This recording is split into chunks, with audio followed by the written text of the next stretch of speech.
So principle number one.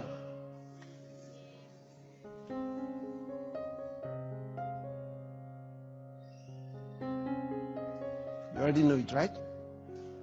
Spend less than you earn. Much less than you earn. Be wise. Spend less than you earn.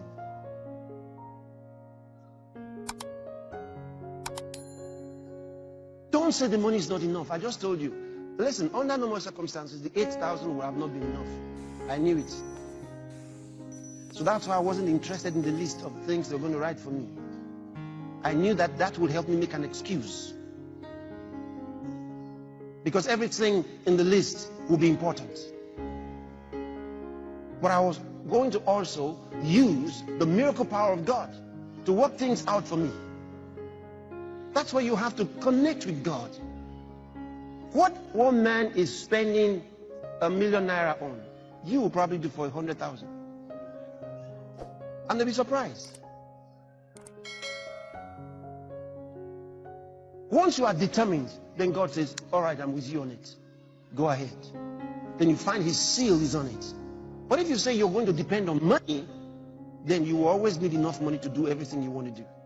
But depend on him. What they are needing 10 million to do, you will do with 1 million. That is part of the blessing. You find things you don't have to pay for. So don't depend on money. Depend on God. But you must follow his principle. He told you to save. He knows why. So that when he requests for it, you can give him. And when he tells you to use it, you can use it. It might be the deposit that you need. Imagine that you needed something that is worth 100 million. And the man is ready to give it for 50,000. 50.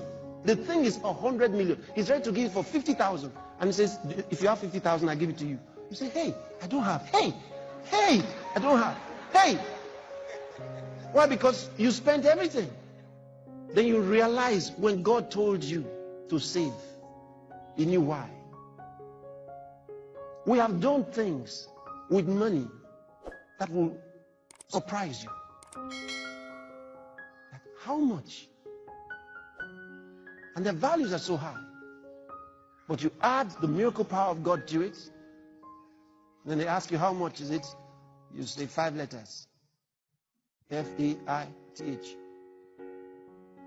If I catch you sleeping, you will be sorry. Don't even let me suspect you. Hey.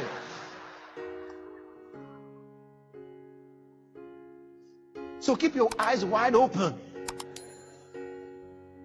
Don't rest your eyes. And if you are meditating on what I'm saying, keep your eyes open and meditate. Hallelujah. I want to show you a few things on saving just now. Just relax. Tell somebody, relax. So that's the first thing. Learn to save. Start saving. No matter how much you are receiving, start saving. Now, we'll talk about where do you save. Do you put it in your house? Do you put it in the bank? Where do you now? You are saving, but where do you save? Because that's an important thing. See? It's one thing to have something you want to save, but where do you save it? I'll tell you. Now, the things I'm sharing with you are important because, you see, they come from the Word. And that's what gives credence to them. Let me give you an example. Genesis chapter 41.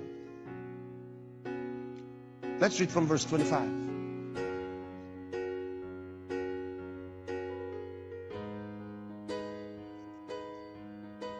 And Joseph said unto Pharaoh, the dream of Pharaoh is one. God has showed Pharaoh what he's about to do. You remember when Joseph interpreted Pharaoh's dream? You remember? Okay. Next. The 7 good kings are 7 years. And the 7 good years are 7 years. The dream is one. Okay? And the seventh thing and ill-favored king that came up after them are 7 years, and the 7 empty years blasted with the east wind shall be 7 years of famine. You know this story. Okay. 7 thin cows eating up 7 fat cows. What a story. Verse 28. This is the thing which I have spoken unto Pharaoh. What God is about to do, he showeth unto Pharaoh. Next. Behold, there come 7 years of great plenty throughout all the land of Egypt. 7 years of plenty will come. And there shall arise after them 7 years of famine. And all the plenty shall be forgotten in the land of Egypt. And the famine shall consume the land. He says, you're going to have, says God is showing you in the dream what's going to happen, Pharaoh. Joseph is telling him the meaning of his dream. He says, you will have 7 years of prosperity. After that, 7 years of famine will come. And the famine will be so severe that the 7 years of prosperity will be forgotten. It will consume the land. Next verse. And the plenty shall not be known in the land by reason of that famine following, for it shall be very grievous, very severe. 32. And for that, the dream was doubled unto Pharaoh twice.